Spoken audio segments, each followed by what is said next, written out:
Salut Hugo, Salut Jean-Philippe. ça va bien? Oui, ça va bien et toi? Ben oui, super.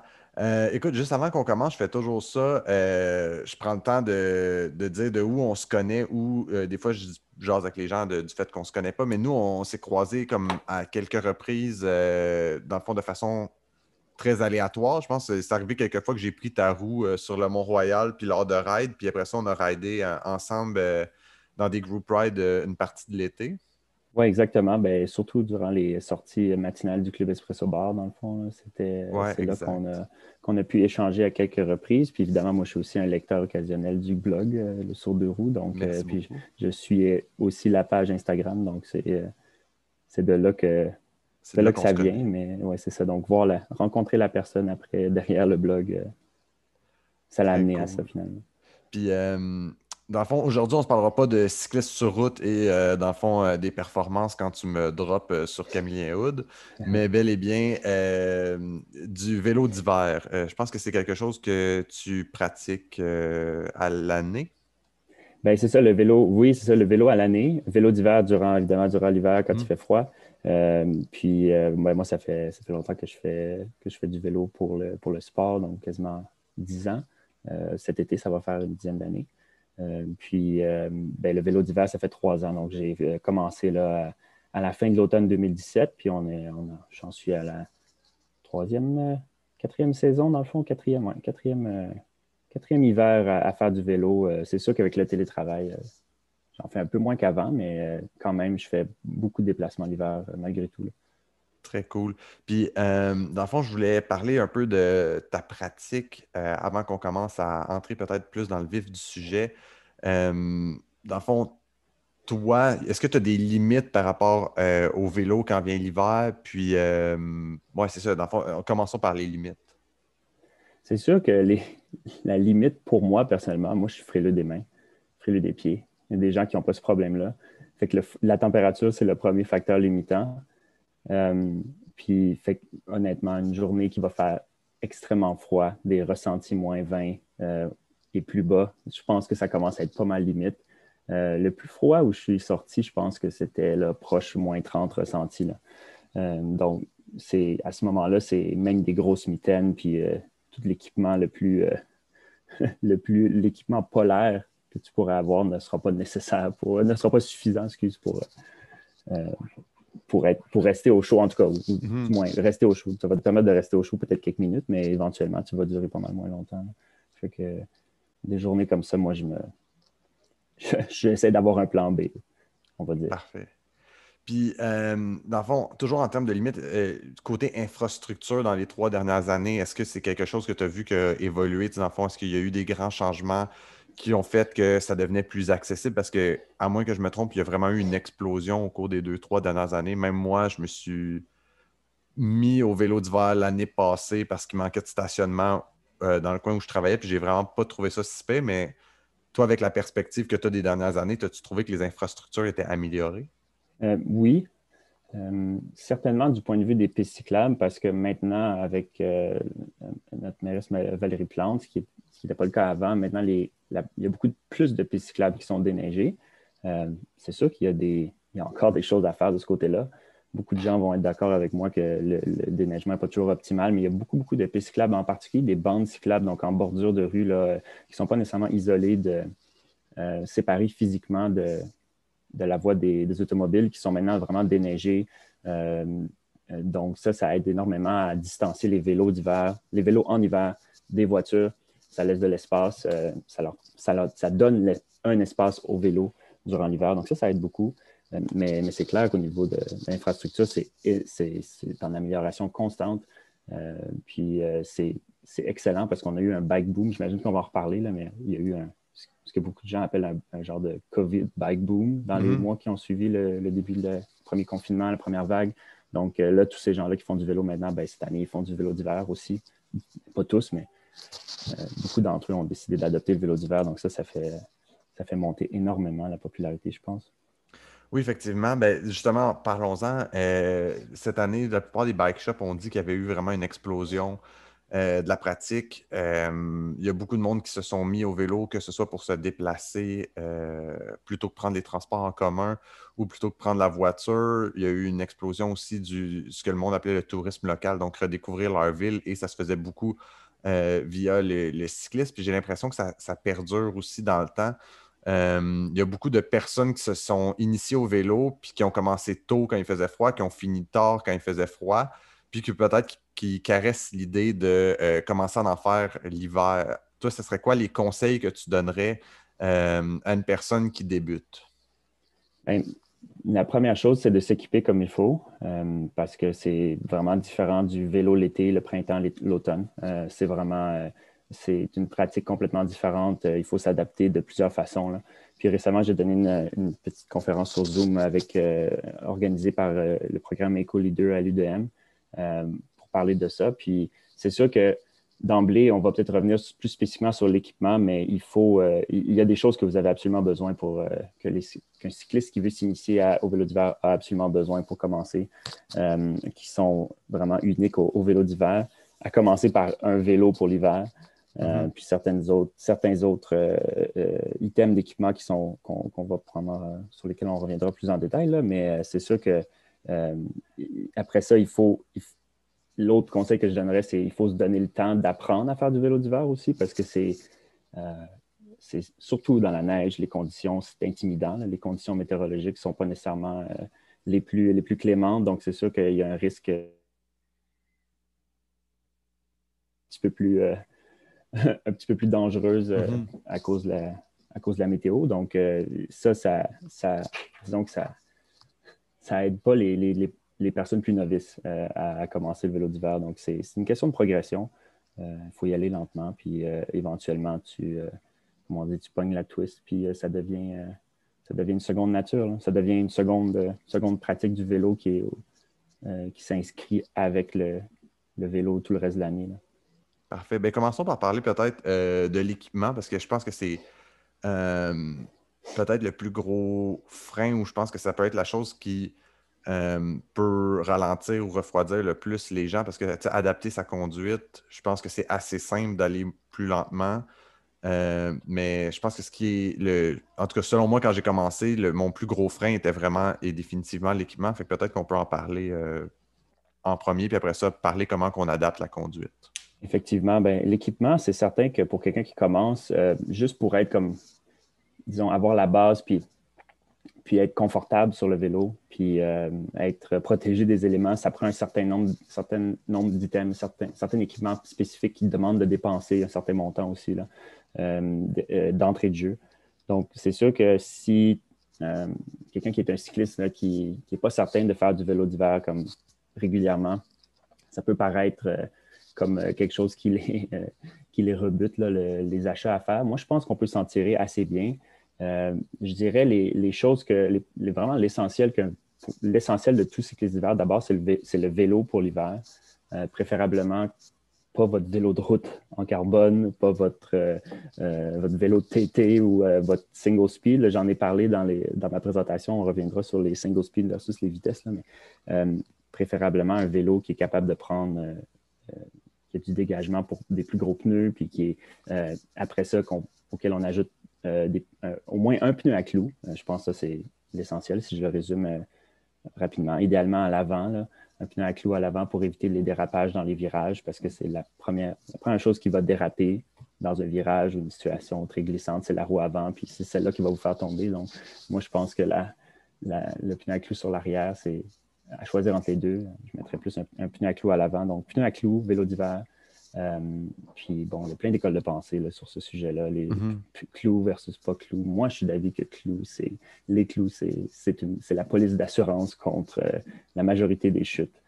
Ça ne va pas vous empêcher de tomber, mais moi, je pense que ça va certainement permettre de récupérer des quasi-chutes, mettons. Ouais, de moins tomber.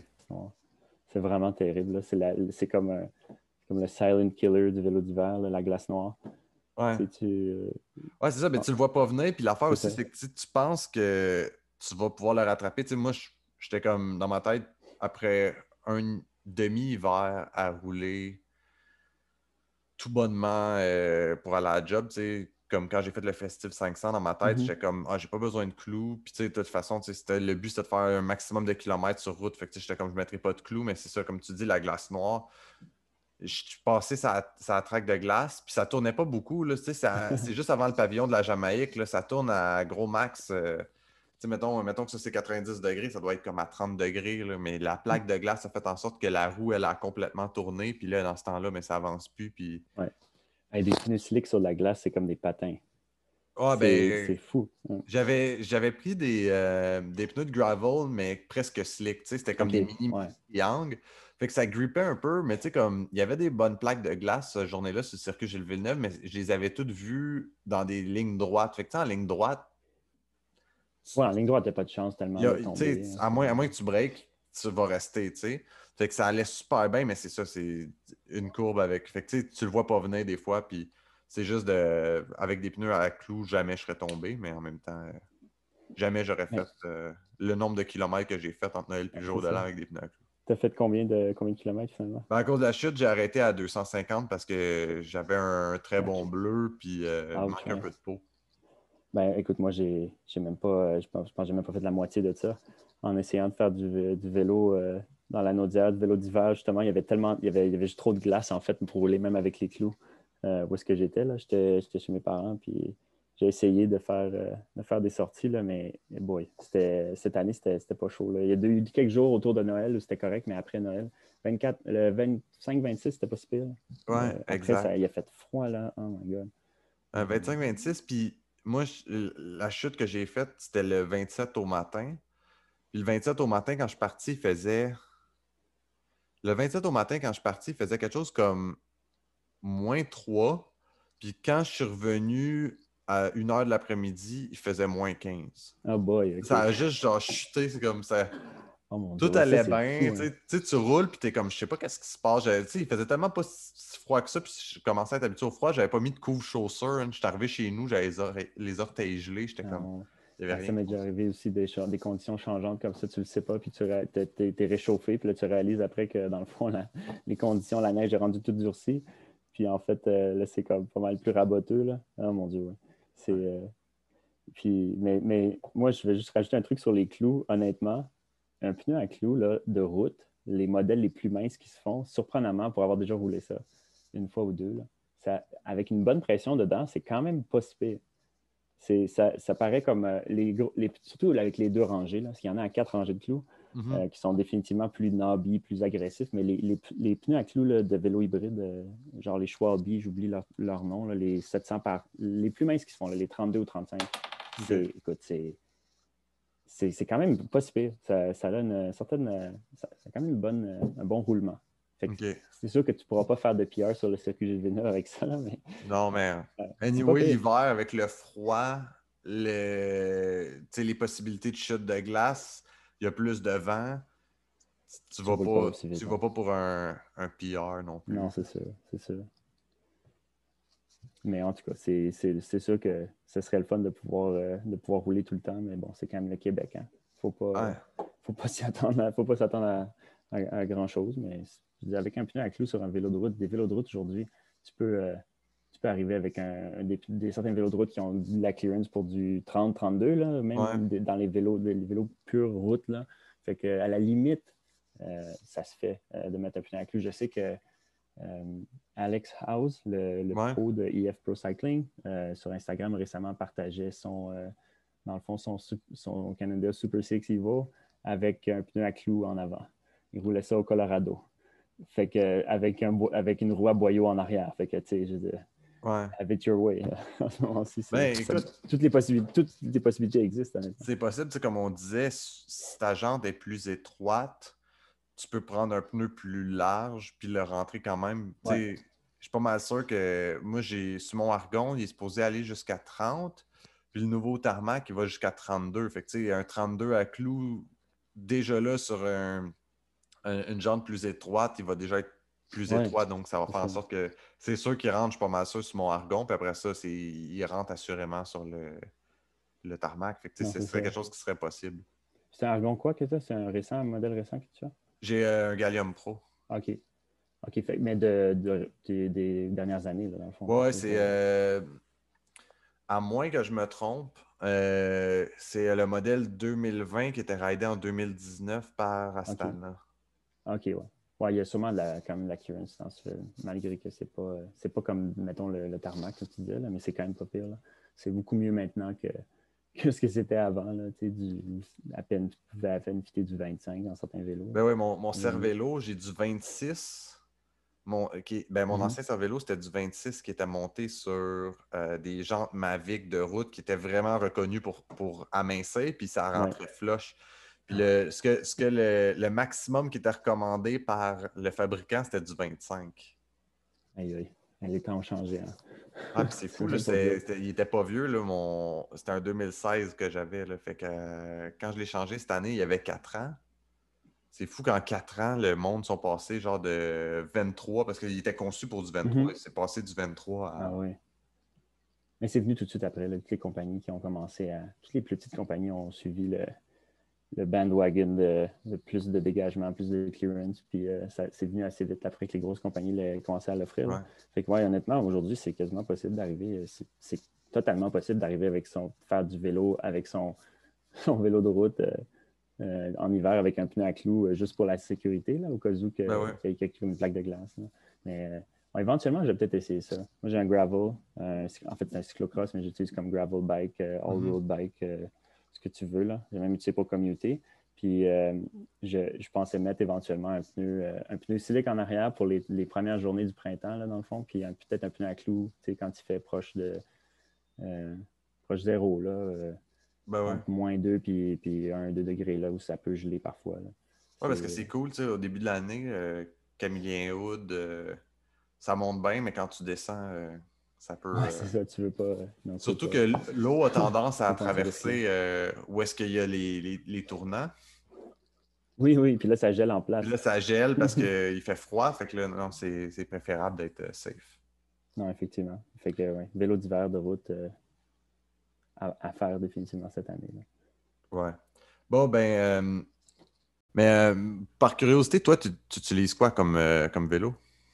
Mais moi, dans le fond, mon vélo, ben, le modèle, dans le fond, c'est un Miata Elevation 150, le modèle, de 1992. Donc, ça peut sonner très vieux, mais c'est vraiment juste le cadre qui a cet âge-là. Les pièces, il y a beaucoup de pièces neuves dessus. Et essentiellement, c'est un vélo de montagne des années 90 en acier avec des roues 26 pouces, donc un standard un peu moins répandu de nos jours, mais qui reprend tranquillement de la popularité. Là. Puis, donc, aucune suspension. Donc, fourche en acier, cadre en acier. Puis un guidon droit. Donc, j'ai ce que je mentionnais au début, là. J'ai le dégagement pour les pneus. Mhm. J'ai bon contrôle dans la neige, bonne maniabilité. Puis, c'est aussi un excellent vélo pour se déplacer en été avec des pneus slick. Ouais, puis t'as aussi une géométrie qui permet plus d'équilibre, là, je dirais. Oui, effectivement. Ça, c'est très vrai, surtout pour les personnes plus grandes comme moi. Les vélos à 26 pouces, le centre de gravité, les roues 26 pouces, le centre de gravité est un peu plus bas parce que les roues sont plus petites. Donc, ça rend ça plus maniable en hiver. Moi, je trouve. Mais il n'y a Ouais. rien contre les roues 700. Là. C'est juste, c'est définitivement un type de vélo à regarder. Puis souvent, ils ne sont pas chers. Là. Sur Kijiji, il y a énormément de choix de vélos Mhm. 26 pouces de cette époque-là. Le seul truc, c'est peut-être pour les débutants, c'est, comment dire, ça demande un petit peu plus d'efforts au niveau mécanique ou en tout cas peut-être de pièces à changer. Là. Dans mon cas, moi, j'ai acheté le vélo, j'ai scrappé toutes les pièces qu'il y avait dessus qui étaient, ou à peu près, là, sauf le headset, genre. Puis Mhm. j'ai racheté des pièces. Il y a du vintage de l'usager comme du neuf. Puis fait que ça, c'est sûr que pour un débutant, des fois, c'est peut-être mieux, quelqu'un qui se connaît moins en mécanique, d'aller vers un vélo neuf. Là, mais Ouais. pour quelqu'un qui est plus enclin à faire de la mécanique, il y a des grosses économies à faire et des bons deals à trouver là, sur ces vélos-là d'habitude. Ouais, tu vois, c'est drôle parce que moi, j'ai fait quelque chose de similaire l'année passée. J'avais un Mhm, projet où est-ce que je voulais me monter. Quand je te disais, on n'avait plus de parking à la job, mhm. fait que j'ai OK. décidé de commencer à y aller à vélo. Puis J'ai pris un vieux frame qui appartenait à mon père, un médium de route en acier des années 80. OK. Mais l'affaire, c'est que j'étais à mi-chemin entre médium et large. Fait que là, j'avais une tige de sel qui était extrêmement sortie. Ah oui. Puis presque pas de potence. Fait que tu sais, j'avais vraiment comme j'étais vraiment agressif. Puis mon but là-dedans, c'était de juste avoir des pièces que j'allais obtenir à gauche puis à droite, pas cher ou gratuitement, ou que j'avais déjà. Fait que tu sais, le seat post était vraiment sorti. Fait que tu sais, j'ai peu Ouais. d'équilibre dessus. J'ai mis des pneus de cyclocross, fait que ça reste du 32, c'est pas très Non, large, c'est sur ça. du 700, puis c'était des roues de route que j'avais, un vieux set de roues de route. Fait que déjà là, le 32, il est pas aussi large que du Non, c'est 32 ça. sur une roue de cyclocross. Fait que c'était. Non, mon vélo d'hiver il est vraiment pas adapté. Puis j'ai des barres de fat bike. Fait que j'ai vraiment. Ah, ça, c'est bon, par contre. Ouais, je Plus, pense moi, que je dirais plus c'est la large seule chez chose nous, qui là. est adaptée sur mon vélo. Mais non, effectivement, je pense que du 26 a beaucoup plus de potentiel dans Ouais. la.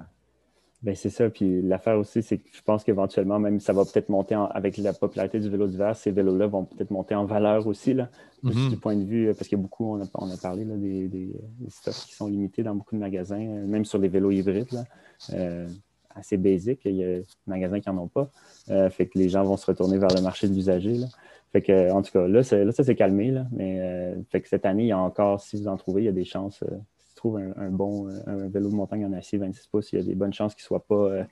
Le prix ne soit pas gonflé de 30% comme au printemps passé, là. Ouais. Fait que ça redevient plus des prix comme la normale, mettons. Mais ouais, non, un vélo de route aussi, il y a moyen de faire de quoi avec ça. Tout dépend du dégagement des pneus. Tu sais. Ouais. Ça, c'est vraiment beaucoup de vélos de route, c'est vraiment du cas par cas. Il y en a certains modèles qui ont de l'espace, mais le problème, c'est qu'à l'achat, c'est dur à tester. Mhm. Moi, je trouve, si tu achètes surtout sur Kijiji, là, par exemple, Kijiji Marketplace, c'est impossible de venir tester quelle largeur réellement va fitter avec ces roues-là spécifiquement, puis cette clearance-là dans le frame. Tu sais. Ouais, effectivement. Tu as une garantie là, sur le 26 pouces que, étant un vélo de montagne, ça peut au moins prendre du 2 pouces là, en largeur. Donc, on parle de comme 45 à 50 mm de largeur ou en montant. Là, fait que c'est vraiment, vraiment, vraiment bien là, pour l'hiver, là, ces largeurs-là.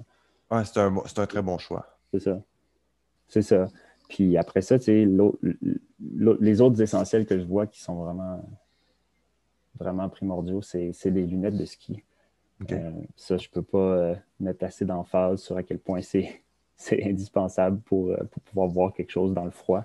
Euh, Puis après ça, des garde-boue, vraiment, ça, c'est un autre. Si vous arrivez au travail, à l'école, vous voulez avoir l'air minimalement propre ou en tout cas pas avoir l'air d'avoir passé dans une flaque de boîte. Des Mhm. garde-boue, des grands garde-boue là, pleine grandeur, c'est vraiment un must pour rester propre et garder le vélo propre aussi. Donc, ça, c'est comme vraiment l'essentiel. Si on distille, c'est quoi le vélo d'hiver, on ramène ça à quelques essentiels. Après ça, les vêtements, c'est des vêtements d'hiver réguliers, vraiment. Là, cache-cou, cagoule, tuque, puis des excellents gants ou des excellentes mitaines si vous êtes particulièrement frileux. Puis après ça, les bottes. Moi, j'y vais avec mes bottes régulières d'hiver là, pour marcher. Donc, OK. ça n'a pas besoin d'être super compliqué, mais il y a des choses, comme je dis, qui sont plus, plus spécifiques qu'il faut acheter, mettons. Deux questions d'un point de vue personnel pour toi, pour avoir ton avis. De un, qu'est-ce que tu penses? Dans le fond, tu disais tu ne conseillais pas les single speed puis les fixed gear. Ouais. Moi, c'est ce que j'utilise. Je serais curieux d'entendre pourquoi.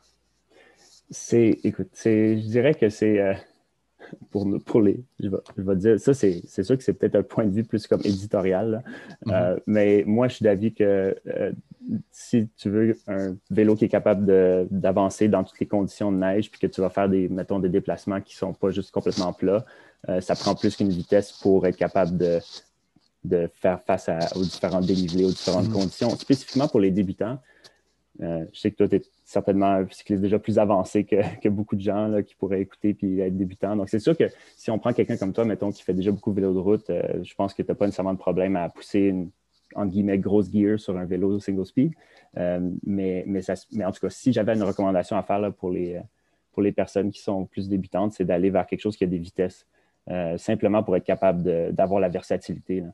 quand je parlais des carrés de sable, de la neige avec la texture d'un carré de sable, c'est vraiment c'est primordial d'être capable de mouliner plus vite, à plus haute cadence dans ces conditions-là. Sinon je veux dire, il n'y a aucune façon de rester en équilibre, en fait. Ouais, ça fait du sens. Puis, Ouais. ma deuxième question, mettons quelqu'un comme moi qui serait tenté, parce que c'est ce que j'ai fait dans le passé, quelqu'un comme moi qui serait tenté de rouler clippé. Moi, je roule clippé l'hiver, mais je me demandais, est-ce que tu le conseillerais? Puis si non, pourquoi?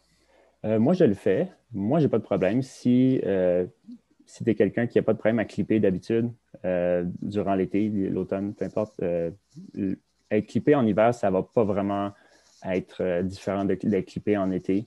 Peut-être pour une personne plus débutante, moi, je recommanderais d'apprendre à utiliser une pédale à clip plus en été là, pour éviter des problèmes en cas de chute ou autre.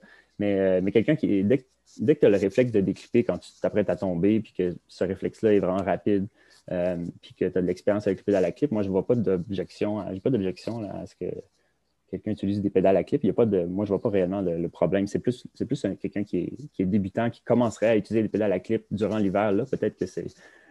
En tout cas, c'est un peu plus un gamble de prendre ce risque-là. En tout cas, mais je le fais personnellement, donc puis j'ai pas eu de problème. Parfait. Donc, en résumé, un vélo qui offre un meilleur dégagement pour les pneus pour avoir des Ouais, pneus plus larges, un pneu à clous idéalement en avant, c'est ça. ensuite des garde-boue. Mhm. Je pense que tu as dit des lumières. Non, je n'ai pas mentionné les lumières, mais ça, c'est un point, c'est très pertinent parce que il fait noir plus tôt en hiver, là, c'est Mhm. quand même. Il faut en avoir, là. On est obligé légalement maintenant d'en avoir le soir, mais en avant puis en arrière, mais en hiver, c'est encore plus pertinent parce que, tu sais, comme on dit, il fait noir tôt, puis on sort du travail, de l'école, puis il fait noir. Fait que oui, des lumières. Puis après ça, côté vêtements, tu disais des lunettes de ski, puis s'habiller chaudement comme on s'habillerait normalement Ouais. en hiver. Ouais, c'est ce que je dirais essentiellement. Là, après ça, les vêtements, c'est beaucoup de la préférence personnelle. Bon, ça, c'est très personnel. Fait que le niveau des vêtements, moi, je dirais, allez-y commencez avec les vêtements qui sont vos vêtements d'hiver normaux. Puis après ça, c'est plus comme une question d'adaptation. Après, là, du multicouche ou pas, en fonction de, comme je dis, c'est la progression. Là, tu commences. Ouais, Très cool. Puis, tu disais aussi qu'il y avait un autre point où tu me disais que la deuxième chose, c'était de prendre son temps puis d'un peu réapprendre à faire du vélo adapté aux conditions. Ça ressemble beaucoup à ce que chaque année les gens disent pour l'automobile. Je ne sais pas si tu peux me parler de comment adapter la conduite du vélo. Oui, ce que tu dis est très vrai sur les autos. Oui, la conduite hivernale en auto, faut s'adapter. En vélo aussi.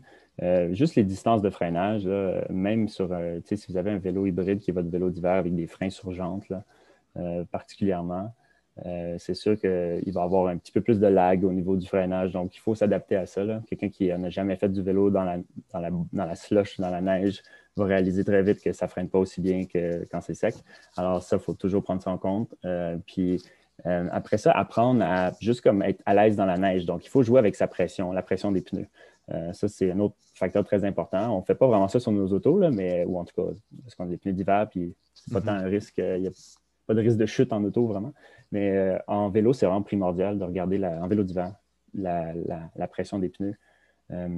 Surtout pour avoir le plus de grip possible, puis avoir le grip possible, le plus de grip à l'arrière, mais aussi en avant. Ça ne paraît pas là, d'emblée, mais la roue avant, elle a aussi un facteur à jouer dans la traction qu'il y a dans la neige. Donc, d'où le fait d'en ajouter d'ajouter de cette traction-là avec des clous.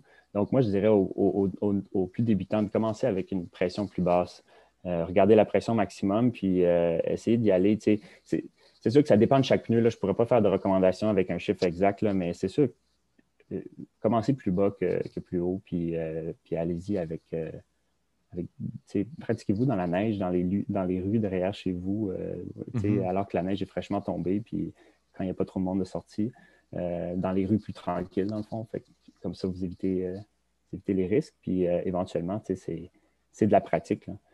C'est juste d'être capable de reprendre sa trajectoire quand la roue avant est déviée, par exemple, de prendre les virages, commencer par prendre les virages plus lentement. Il y a une autre technique qui est quand même plus, bon, c'est plus pour les virages très glissants, mais c'est peut-être dur à illustrer comme de façon verbale, là, mais essentiellement, quand vous prenez un virage, mettons, vers la droite, une technique qui existe, c'est de sortir le pied droit vers l'intérieur, à l'intérieur du virage, au cas où que vous glissez dans le virage. Puis La technique que tu disais, c'est un peu comme au super motocross quand ils tournent, ils oui, sortent la jambe justement pour éviter de tomber. Puis je pense que c'est assez facile à illustrer. ouais, c'est ça, exactement. Donc, c'est juste d'éviter les. J'ai évité beaucoup de chutes personnellement comme ça, donc c'est peut-être, ça paraît peut-être bizarre, là, mais honnêtement, c'est à essayer, là, surtout si vous croyez que le virage n'est pas nécessairement sécuritaire. Là. Donc ça fait partie des choses à adapter. Puis, tu sais, juste overall, des fois, même aller plus lentement en général, de façon générale, quand il fait très froid, aller plus lentement, ça a ses avantages là, pour pas. Des fois, des journées où il ventait énormément, puis j'étais pas nécessairement assez habillé. En descendant une côte, c'était mieux pour moi de freiner parce que quand tu pédales pas et tu descends une côte, ben, ton corps il fait juste avoir de plus en plus froid avec la résistance du vent. Fait que, il y a des situations des fois où il y a des bourrasques de vent en hiver. Là, c'est fou, mais c'est quasiment mieux de pédaler, de réduire vraiment genre de moitié sa vitesse pour être capable de rester, de ne pas avoir froid. Ça peut arriver. Donc, c'est l'art d'aller plus lentement, c'est vraiment quelque chose qui s'applique en vélo d'hiver juste pour ne pas rester, juste pour ne pas se ramasser avec les doigts gelés, par exemple. Moi, là, je parle de mon expérience, comme je l'ai dit au début, je suis vraiment très frileux des doigts et des pieds, là, mais les gens qui n'ont pas trop ce problème-là, moi, ça m'a servi beaucoup là, d'aller Mais plus ça fait du lentement. sens parce que je lisais quelque part que je pense que c'était sur un forum de Zwift que la raison pourquoi tu as extrêmement chaud quand tu pédales sur Zwift, dans le fond, versus quand tu es dans la rue, c'est que le vent qui est créé par ton déplacement, c'est l'équivalent de 8 fans. Ah oui, c'est sûr, la différence en Fait, que extérieur-intérieur est fait que complètement j'imagine que c'est dément. ça, quand tu te déplaces en vélo aussi, le fait d'aller moins vite en hiver va réduire cette espèce d'effet de refroidissement éolien que tu as. Ça fait totalement du sens. Puis en plus, l'hiver, il y a déjà un refroidissement éolien qui est majeur. Fait que ça doit juste être simplement décuplé, donc ça fait du sens. Oui, exactement. J'ai pas de meilleure façon de l'expliquer. C'est vraiment ça. Enfin, je pense que le dernier sujet qui est comme peut-être d'intérêt pour les gens, je sais que il y a beaucoup de monde qui vont sur le blog justement pour en savoir plus sur l'entretien. Puis je sais qu'il y a beaucoup de monde qui, par exemple comme moi, ne traite pas nécessairement sur l'entretien. Donc, l'hiver, c'est un must, je pense, étant donné les conditions. Tu sais, il y a des abrasifs sur la route, il y a plus de calcium, Mhm. on est dans des conditions beaucoup plus humides. Bref, toi, tu suggères quoi comme entretien pour un vélo d'hiver? C'est sûr. Honnêtement, un vélo d'hiver, ça va demander plus d'entretien. La première chose, c'est que ça va demander plus d'entretien, juste comme day-to-day, entretien régulier qu'un vélo normal qu'on roule au sec. Parce que chaque fois que tu vas rouler dans la rue, quand il y a même juste, même s'il n'y a pas de neige, la chaussée est mouillée. La plupart du temps, c'est très rare que la chaussée est 100% sèche en hiver. Donc, ça demande, ça fait en sorte que la chaîne va se salir beaucoup plus vite. Il y a la cassette aussi. Donc, pour ça, c'est sûr que la première chose que je recommanderais pour la majorité des journées d'hiver, ça peut-être des exceptions, là, mais essentiellement un lubrifiant de type wet ou ben, je sais pas le terme en français pour ça, mais c'est un lubrifiant plus visqueux, on va dire. Mhm. La plupart sont identifiés comme étant des wet lubes en anglais. Donc ça, déjà, c'est des lubrifiants qui adhèrent beaucoup plus à la chaîne que les lubrifiants secs qui s'évaporent puis laissent seulement le produit lubrifiant sur la Ouais. chaîne. Il ne sera pas lavé par l'humidité. C'est ça, exactement. Donc, ça, premier truc. Puis après ça, c'est vraiment nettoyer régulièrement, essuyer régulièrement la chaîne, prévenir le plus possible l'accumulation de rouille, l'apparition, en fait, de la rouille au retour d'une ride. Donc, il faut vraiment, la première chose qu'il faut faire en revenant d'une ride d'hiver, c'est essuyer la chaîne le plus possible. Puis c'est sûr que la lubrification va être régulière. De façon hebdomadaire, multi-hebdomadaire, certainement, plusieurs fois par semaine. Dans le fond, il va falloir relubrifier la chaîne. Puis après ça, évidemment, regarder pour la nettoyer plus souvent que d'habitude. Fait que Ouais. puis après ça, un nettoyage complet, d'une fois de temps en temps, peut-être 2, 3 fois durant l'hiver, ça peut être bien, un nettoyage complet de la transmission. C'est sûr que soit vous allez voir votre magasin de vélo, mettons, votre mécanicien, il peut vous le faire, ou bien il y a l'option de le faire dans son bain, dans sa douche, là, pour ceux qui ont l'espace restreint. Là. Moi, Puis, j'ai déjà fait ça là, dans le bain. Je conseille fortement d'acheter le petit cop pour les cheveux qui va dans le ah drain oui, parce ah oui, que ça j'ai c'est bon déjà ça. bouché un drain assez solidement avec de la poussière de roche, puis des petites Ah roches, puis ouais, ok. ça part pas facilement. Oh mon Dieu, ouais, j'avoue que c'est un bon point ça. C'est vraiment ouais, de la poussière de roche et puis ça peut vraiment te boucher un drain solide quand tu y penses. Là. Fait que ouais, non, c'est une très bonne précision. Ouais, Mais puis sinon, contrairement à un lavabo, c'est là que tu te rends compte que le drain de ton bain, il est bien caché. oui, effectivement, c'est très vrai ça.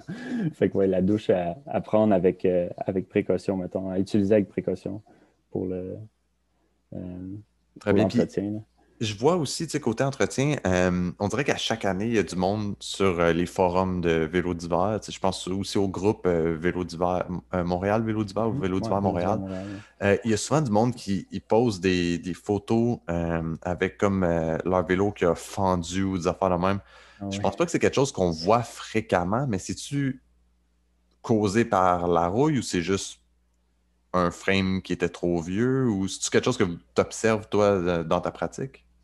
Moi, je ne l'ai jamais vu personnellement, mais j'ai pas dit au début, là, j'ai déjà été mécano dans un atelier de OK. vélo communautaire, puis j'ai aussi travaillé pendant 5 ans dans le service à la clientèle vélo, dans la vente de vélo. Puis j'en ai entendu des histoires, j'en ai vu des trucs, j'ai vu des cadres fendre, plus par défaut de fabrication, des cadres Mhm. en aluminium, j'en ai vu des fendus, mais c'était pas des cadres en hiver. Donc ça, c'est plutôt rare en hiver que ça arrive à cause des conditions hivernales.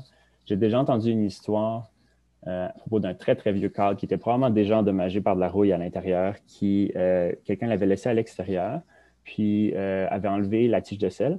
Donc, l'eau pouvait rentrer, donc, ça part mal, l'eau pouvait rentrer par le tube de sel, puis il y a eu, la façon qui était placée, il y a eu une accumulation d'eau qui est apparue dans un des haubans en arrière. Ouais. Puis cette eau-là a gelé, donc ça l'a rempli vraiment le haut banc au complet. Puis cette eau-là a gelé et la glace, ça prend de l'expansion, n'est-ce pas, Mhm. Ouais. l'eau gèle, puis ben, ça prend un petit peu d'expansion, puis ça a fendu un des hauts bancs en arrière. Donc, Ouais, mais ça, c'est plus comme, mettons, le gars qui aurait pas de toit sur sa maison puis qui aurait un dégât d'eau, ouais, là. ben, écoute, c'était l'histoire qu'on m'a racontée, c'était un vélo sur un balcon non Mhm. protégé, là, dans le fond, avec un seat post, une tige de sel qui avait été enlevée. Fait que ça, c'est la seule que j'ai entendue d'un vélo qui a craqué. Mais il y a plein d'autres facteurs qu'on ne considère pas, là, comme l'usure précédente Ouais, du c'est ça. cadre, puis les antécédents, tout ça. Mais honnêtement, non. Des vélos qui cassent à cause des conditions hivernales, vraiment, il faudrait que ça soit vraiment grossièrement négligé. Là. Ouais, dans le fond, c'est ça. Je voulais juste aborder le sujet parce que je savais que tu avais le background, puis je me disais que peut-être qu'une personne qui décide de se lancer dans le vélo d'hiver, qui fait ses recherches, puis qui tombe sur un post un frame qui est craqué, va peut-être être refroidi, mais tu sais, c'est vrai que dans le fond, il y a souvent des historiques qui existent à ce type de problématique-là. Il y a tellement de facteurs qui rentrent en compte que c'est juste quasiment un addon que ça arrive à ce Oh, moment-là. c'est des cas qui sont anecdotiques. Voilà, c'est la première chose que je dirais aux gens qui voient, aux plus débutants qui voient ça. Là. C'est vraiment anecdotique. Ça en prend énormément pour casser un cadre, surtout des cadres en acier. Là.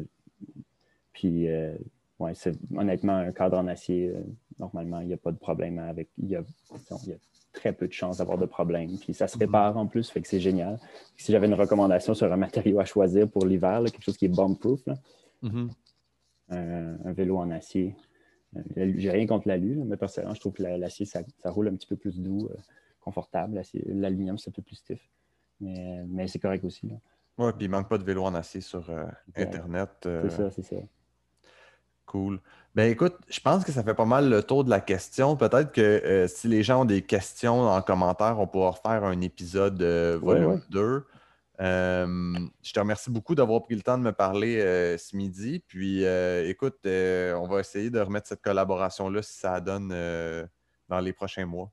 Écoute, ça me ferait plaisir, Jean-Philippe. Je te remercie pour pour ton invitation. Puis ça me fait plaisir de revenir sur ton podcast à l'avenir. Fantastique. Ben, un gros merci. Avec plaisir, là.